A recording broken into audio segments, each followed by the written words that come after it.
Say my name. I am awake. I am the danger. I am the one who knocks.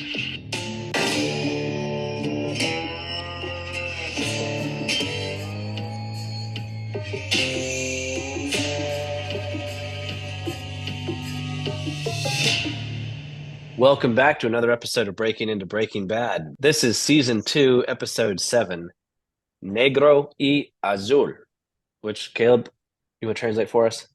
Yep, black and blue. Black and blue. Okay. Before we go into what this title might mean, I got to say I had a revelation about the name of the episode a couple back, Grilled. Mm, I think okay. it was pretty obvious. I don't know why I didn't see this before. I think it just means that's like the end of Tuco. He gets grilled because his grill gets taken like antlers from a deer. hmm He's taken out. He's grilled. His grill is taken by Hank. That seemed pretty obvious now. I don't know why I didn't see that to begin with, but I just wanted to correct the record. Do you Okay. Mm. do you Yeah. concur? Yeah. I mean, there's about six other options I think that you listed. Tuco was But they were grilling. all yeah, they were all unsatisfying though, and I think that one Yep. is the much more obvious one. Good point. Okay, black and blue, negro y azul.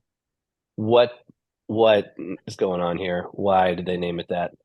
I'm not sure. I mean, it could just be everything's looking pretty down for certain parties, but yeah, I don't know. You got something? I mean, it's a bit of a stretch, but you want to hear it? Let's hear it. Okay, because I'm a nice guy, I'm going to tell you. This is a stretch. But so blue, there's something that's blue in the show, the meth, right? hmm And in this episode is really when we see the blossoming, if you will, of the relationship between Jesse and Jane. And when you think of Jane, like what color comes to mind? Black. Black. Yeah. So the best I could come up with is Jesse is blue for the blue meth, and Jane is black. Well, now that you bring up the whole Jesse and Jane thing, I that actually makes more sense because remember at the end he brings her over to watch the TV, which is just this blue background saying that it's searching for satellite. And then he makes the comment about how the sound, is pretty it's gonna be rocking and the black, just shows really black. Yeah, And right. so Yeah. maybe that was it. Um Yeah, the black, super black. Yeah, yeah, that's right. it's like Okay, well, we're gonna just have to go with that because I don't think there's a better explanation. yeah. Did you want to do Okay. a quick recap? Yeah, yeah. So what happens in this episode, Cabes? Yeah, so as far as Walt and Jesse's operation, this is kind of they want to expand, and so they're kind of going off of that. But that comes on the heels of what happened in the last episode with the head crushing of the ATM, and Jesse is able to use that story, even though it was not him that did the crushing, to his advantage. And now everyone is in fear of Jesse in particular. So you kind of see how Walt and Jesse kind of navigate that area. And on the other side, you see Hank, who's starting out in El Paso, just got promoted, trying to fit in, having a very difficult time adjusting. His personality is just not jiving well. It has how it was with in Albuquerque, and kind of feeling left out. And we see a big meeting with a high up cartel guy named Tortuga. If you watch the episode or at least remember this part, they see the head of Tortuga, which means turtle, going through the desert, which was supposed to be a meetup, a sting operation for the DEA. And when one of the DEA agents pulls the head off the turtle, there was a bomb which maimed and probably killed a couple DEA agents. And Hank was just out of reach behind the car looking for, I think he said he was looking for a evidence bag. And so you see him kind of have a major panic attack because of what just happened. And so we'll get more into that. And also the last major part was Skyler. She out of the blue you see her applying for a job at her old employment at Ted Beneke's. So that kind of just came out of nowhere, and you kind of see how she navigates that with Walt. But yeah, a lot of fun parts on this one. Okay, good recap. This one begins in an interesting way. I don't think we've seen anything like this before. It has a mariachi band singing a song that is giving us some backstory or telling us some information about what's going on. And it's kind of cheesy on one hand and clever on another hand. But what's going on there with the story that they're telling? Are they telling us about the future? Are they telling us about the present? Are they I think sort it of was, are they warning the characters? This is what's going to happen if you don't, shape up or yeah, I think it was a little bit of that, but it was also like like a way to see what's going on behind the scenes in other areas that aren't being shown in the episode, like with the cartel. Other than Tuco, you don't really know what's going on in Mexico or if this is going to affect anything. And they mentioned, that the cartel will not take kindly to handling it, and it was interesting them using a song for it instead of something else. But I guess really, if you want to put in a quick 2 minute clip to really explain how everything else is going on behind the scenes, it was clever, you know. okay, so if nothing else, it's just helping us understand that what's going on in Albuquerque is going to have ramifications with the cartel in Mexico. Right. And we should start thinking about how that's going to affect things. And what we see in this episode is just Walt and Jesse trying to have dominance in their little corner of Albuquerque. And then we Hmm. see them wanting to expand to basically the whole city. Right. Corner of the market. Yeah.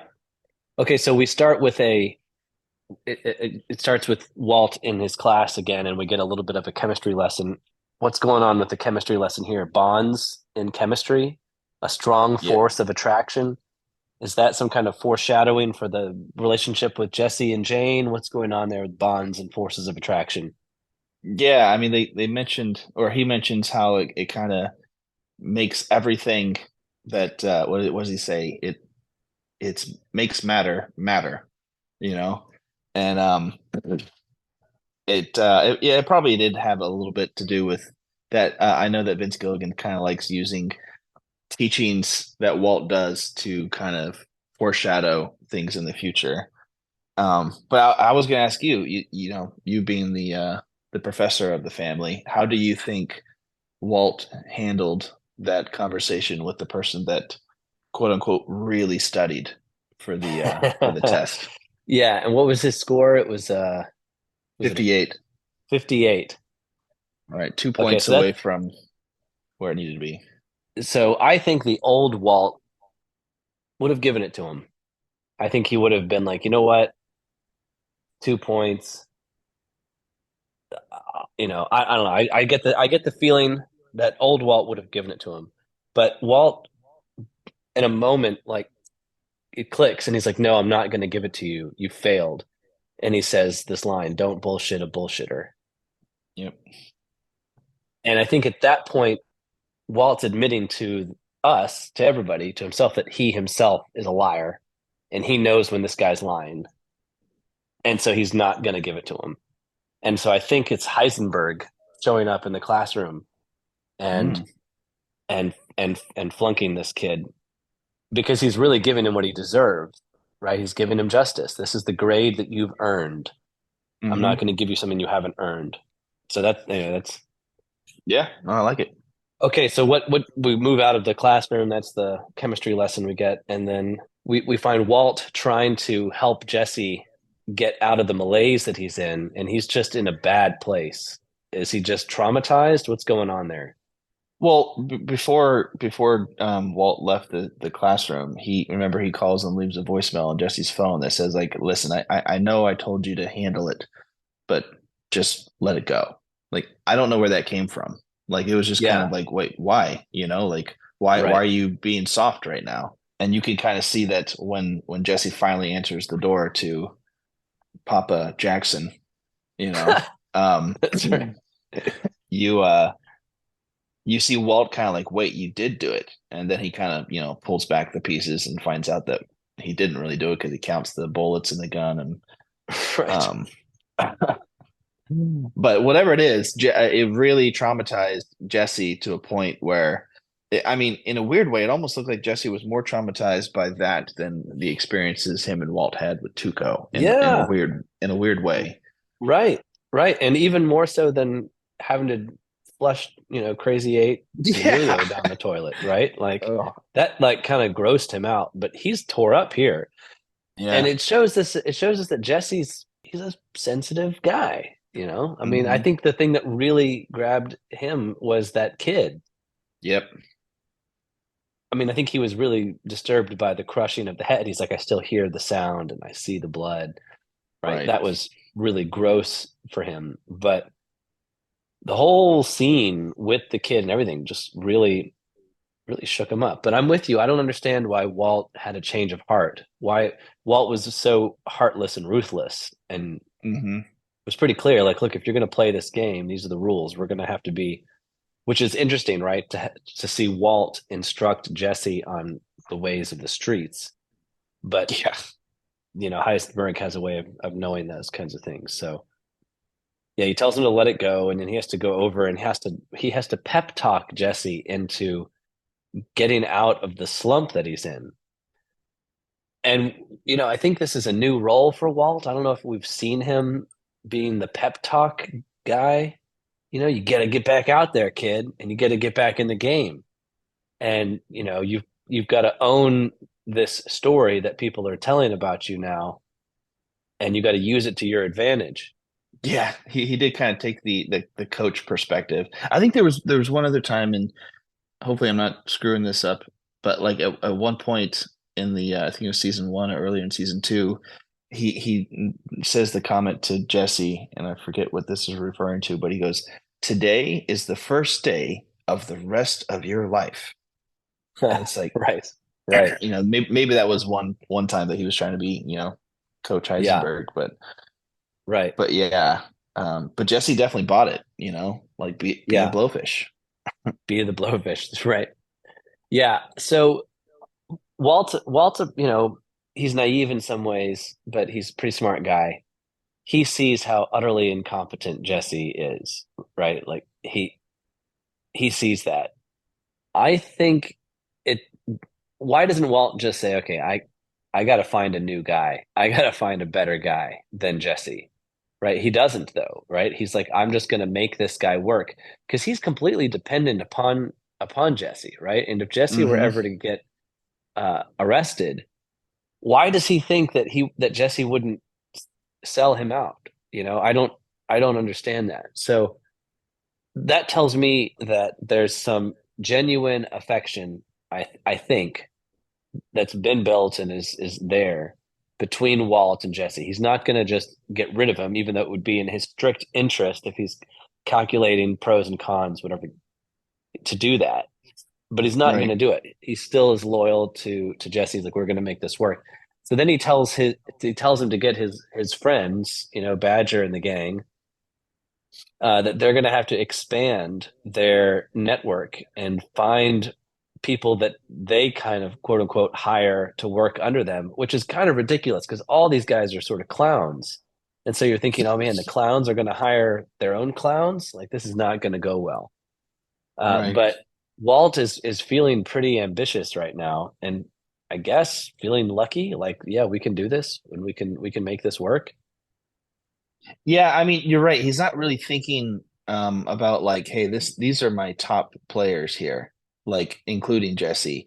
But I think the one thing that really keeps him from not considering other people, even though I don't know where he would start because he doesn't really know like network that way, is that he knows that in deep down he has a way to manipulate and control them. Like he can control Jesse very easily, easier than he could probably somebody brand new. And True. I don't think he's threatened by Jesse. And in that case, it's Jesse becomes more useful. But also, I do like what you were saying. There is that compassion of history that he has with Jesse, being his teacher and starting, the shared experiences like with the whole Crazy Eight scenario. So Right. And let's contrast that the mercy that he has with Jesse with the ruthlessness of justice that he has with this kid at the beginning of the episode. That kid, he gets exactly what he deserves and doesn't get any mercy. mhm, Jesse, Jesse is getting all kinds of mercy from Walt. So, and they're right. both his students, right? But I think there's affection that's building there for Hmm. Walt. Another thing that about this scene I think is critical is there's Jesse says the line, "I just want to forget." And I think what we're learning, or we're watching the characters learn, is that these horrific things that they're doing, they're not able to forget. They're not able to just do them, get them out of their minds, and go about their day. These things stick in their psyche and in their soul, perhaps. Hmm. And I think that's a pretty significant lesson that they're learning. That if they're going to be in this business, they're going to have to see, hear, smell things that they're not going to be able to get out of their mind.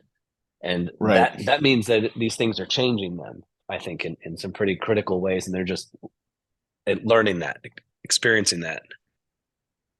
Yeah, it was a pretty honest thing for Jesse to say is like I just want to forget because I feel like up until that point both of them were just bottling up all the experiences that they've had that they've never experienced before with the Crazy Eight thing, with the Tuco thing, like especially Walt. They've just been I feel like there hasn't been any like break that they've just constantly been going, going, going that they're not thinking long-term effects of the PTSD of their experiences. Right, right. Yeah, no, of course not. That's going to be one of those things that a consequence that you suffer after the fact. Mhm. Okay, well, let's shift to talking about Hank. So Hank now got a kind of a promotion, I guess. Where is he? El Paso, Yep. and he went from being the biggest fish in the small pond of Albuquerque to being a little minnow in El Hmm. Paso, and he's a really bad fit for the position. And I think the most obvious way is he doesn't speak Spanish, Right. and that means he doesn't get the jokes. He's not in on their interrogations with Tortuga, and they're not, and he's not able to really bond with the other guys in the DEA office down there. Hmm. And so we're watching that. We know he had a panic attack in Albuquerque before any of this happened. So he's prone to having these. And what's amazing is he's able to have these panic attacks and then walk out of the elevator like nothing happened. Right. And so he's able to bottle it in, but we know that he's struggling here. And I think there's that when they're waiting for the meet, the guys are talking about him and he knows they're talking about him and it's something I need to know about, guy. And they're like, Right. no, like he's really insecure. I think Hmm. that's maybe just the main point. Hank is really insecure. Well, he feels like he's getting bullied at this point, like you said, he was the big fish, and now he's no one seems to like him. And he heard the word Albuquerque when they were talking in Spanish, so he knows that they were talking about him. So yeah, he definitely feels bullied and just completely on his own right now. Yeah. So we'll have to see how he handles that, but it's a very uncomfortable place for him. He likes being in the middle of the chaos where he's in control and he's all eyes are on him. And right now he's being told here, hold these while we go do this stuff, because you don't speak Spanish. And the one time when he tries to assert himself, right, when they're sitting there with Tortuga, Hmm. and he says, "Hey, quit messing around, just tell us where the meat is." Everybody looks at him like, "Dude, you don't understand how it works around here." Right. So he did take that risk of like, okay, I'm going to just try and fix this situation myself, Hmm. and it didn't work. So he's not. It's not for want of trying that Right. he's and it's not working out for him, but it's not working out for him for Hmm. sure. But you gotta give it to him for trying to defend his honor when Tuca, not to, Tortuga was just, white boy this, white boy that, you don't know anything, and he was like, oh, like, like, you can't say that to me. I'll give it right back. So I did Right. like that he stood up for himself, but you're right, it just wasn't enough. Okay. Then there's this scene when Walt goes to meet the crew, Badger and Skinny Pete, and who's the big kid? Anyway, it doesn't really Um, matter. They're in the like Albuquerque museum, I think, right? And Correct. Yeah. there's a noticeable smirk on Walt's face when he hears the story on the street that Jesse's the one who crushed that guy's head.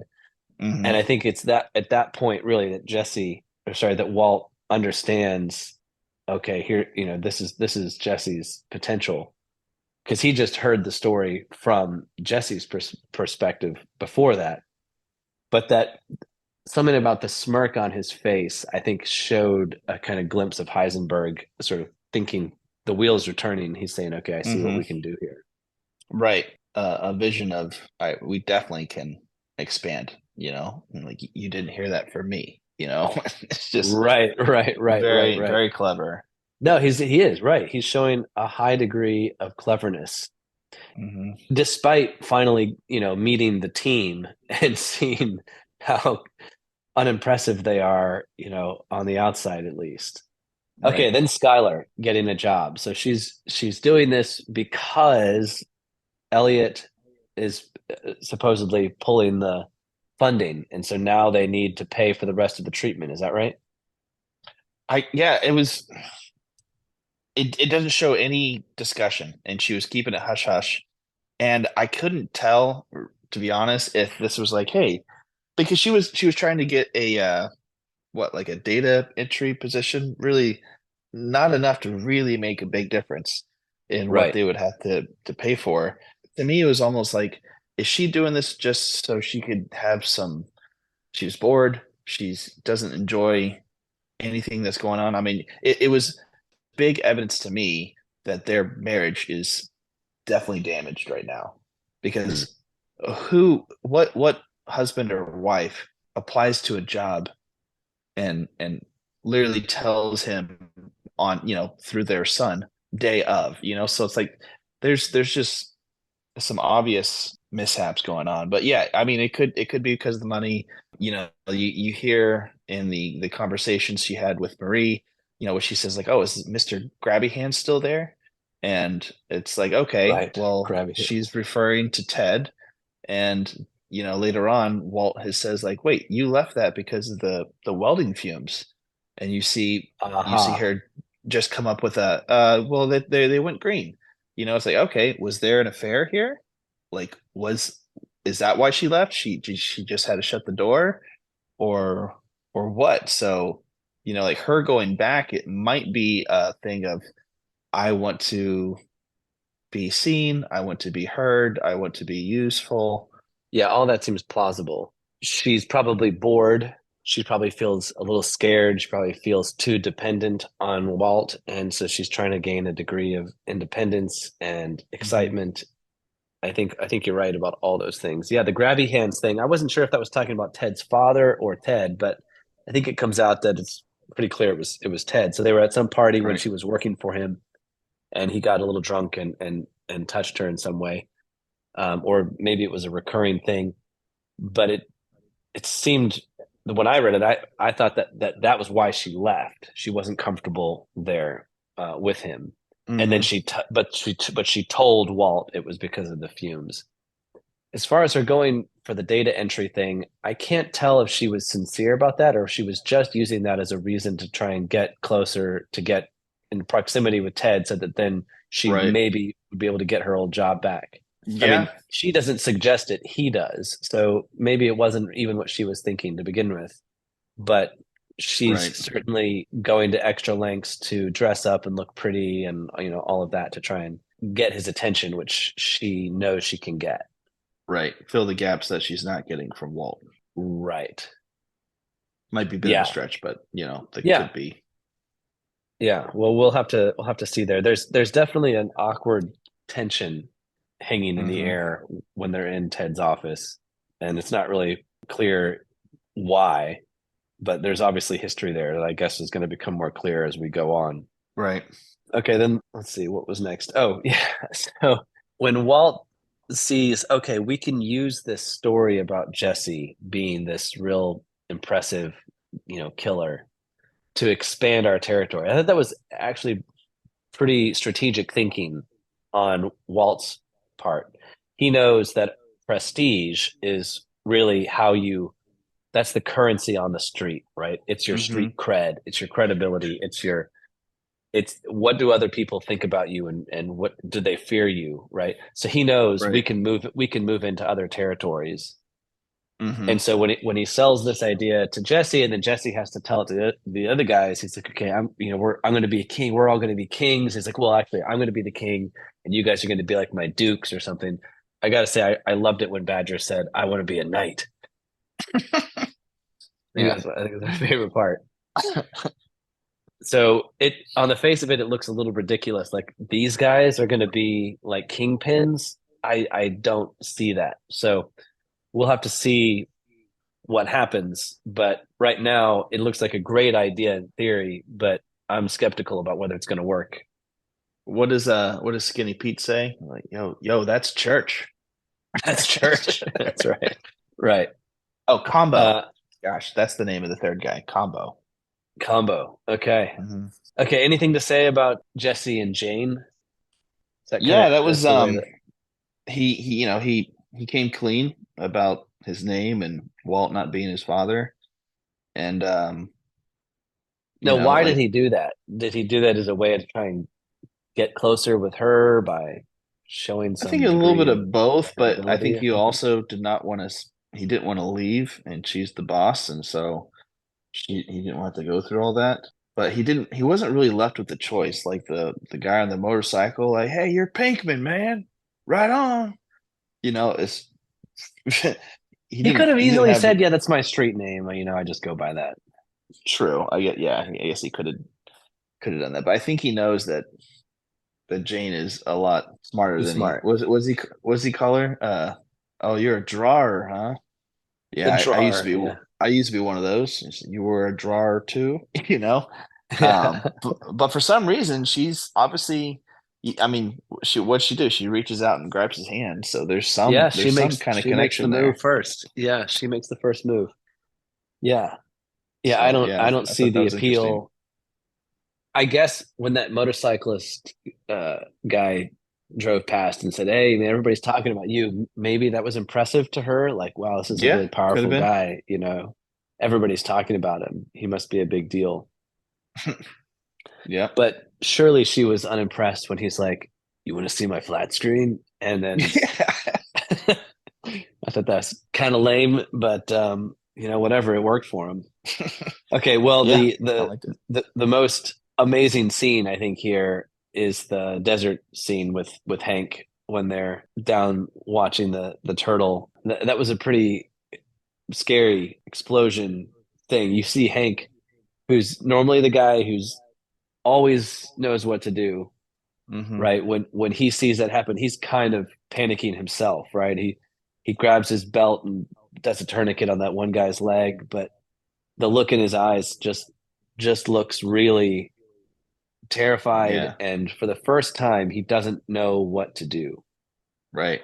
Yeah. Even with the whole Tuco situation, he responded, you know, probably by the book, try to ease the situation and then responded with fire when he saw Yeah, him grab the gun. But this one, he just, right when we saw the close up and you see the Ola DEA on the turtle, he just starts hyperventilating. I'm just, yeah, get, evidence bag, a real big one. It's yeah, just, he, right, right. that was definitely difficult for him.